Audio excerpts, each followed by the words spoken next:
Hi friends, എല്ലാവർക്കും എൻ്റെ ചാനലിലേക്ക് സ്വാഗതം. എനിക്ക് കുറച്ച് നെയ്മീൻ കിട്ടിയിട്ടുണ്ട്, നെയ്മത്തി. അപ്പോൾ ഞാൻ ഇന്നതൊരു കറി വെക്കുകയാണ്, എല്ലാവർക്കും അത് പരിചയപ്പെടുത്തുകയാണ്. അപ്പോൾ നമുക്കിത് തുടങ്ങാം. അപ്പോൾ നമ്മൾ മത്തിക്ക് വേണ്ടി അരയ്ക്കാനുള്ള സാധനങ്ങളാണ് എടുത്തിരിക്കുന്നത്. ഇത് തേങ്ങ ഒരു മുറിയുണ്ട്. നിങ്ങൾ എടുക്കുന്ന ക്വാണ്ടിറ്റിക്ക് അനുസരിച്ച് ചേരുവകൾ മാറ്റാവുന്നതാണ്. ഈ ചെറിയ ഉള്ളി, സ്വല്പം ഉലുവാപ്പൊടി, സ്വല്പം കുരുമുളക് പൊടി, സ്വല്പം മല്ലിപ്പൊടി. ഇനി നമുക്ക് വേണ്ടുന്ന മുളക് പൊടിയാണ്. ഇത് ഞാൻ നിറത്തിന് വേണ്ടി മാത്രം ഇടുന്നതേ ഉള്ളൂ. എരിവിന് ആവശ്യമുള്ളത് പച്ചമുളകാണ് ഇടുന്നത്. 2 സ്പൂൺ ഇടുകയാണ്. നമുക്കിനി ഇത് നന്നായിട്ടൊന്ന് പേസ്റ്റ് പോലെ അരച്ചെടുക്കാം. അപ്പം നമ്മളിത് അരച്ചെടുത്തിട്ടുണ്ട്, നല്ല പേസ്റ്റ് പോലെയാണ് അരച്ചെടുത്തേക്കുന്നത്. നമുക്കിനി ഇത് തയ്യാറാക്കാം. അപ്പോൾ ഇതുവരെയും സബ്സ്ക്രൈബ് ചെയ്യാതെ ആരെങ്കിലും കാണുന്നവരുണ്ടെങ്കിൽ ദയവായി സബ്സ്ക്രൈബ് ചെയ്യുക. എല്ലാവരും സപ്പോർട്ട് ചെയ്യുക. അപ്പോൾ നമ്മുടെ മത്തിയെല്ലാം ക്ലീനാക്കി എടുത്തിട്ടുണ്ട്. ഇനി നമുക്ക് തയ്യാറാക്കാം.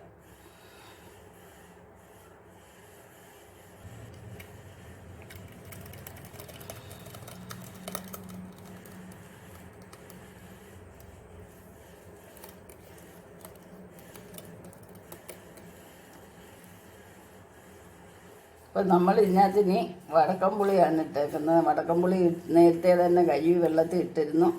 അത് കുറച്ചിട്ടാണ്. ചൂടുവെള്ളത്തിൽ ഇട്ടാൽ പെട്ടെന്ന് നല്ലപോലെ ഒന്ന് മയമായി വരും. നമ്മൾ വടക്കംപുളി ഇട്ടിട്ടുണ്ട്, കരിവേപ്പില ഇട്ടിട്ടുണ്ട്. ഇനി നമുക്ക് ഇതിനകത്തോട്ട് മീൻ പറത്തിയിടാം. നമുക്കിനി ആവശ്യത്തിനുള്ള ഉപ്പ് ചേർക്കാവുന്നതാണ്. ഇതിലേക്ക് നമുക്ക് മീൻ പറക്കി ഇട്ട് കൊടുക്കാം.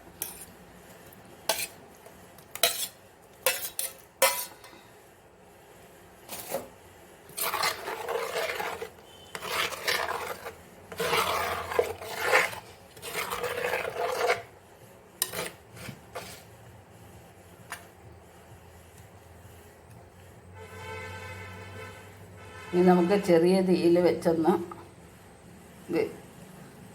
കുക്കാക്കി എടുക്കാം.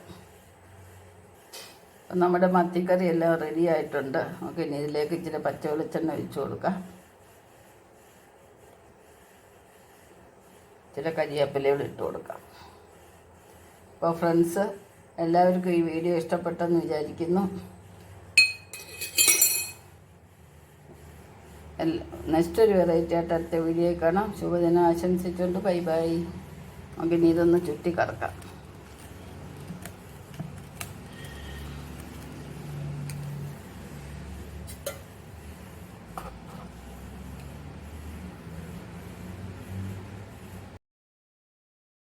നമ്മുടെ വറ്റ മുളകിട്ടതെല്ലാം റെഡി.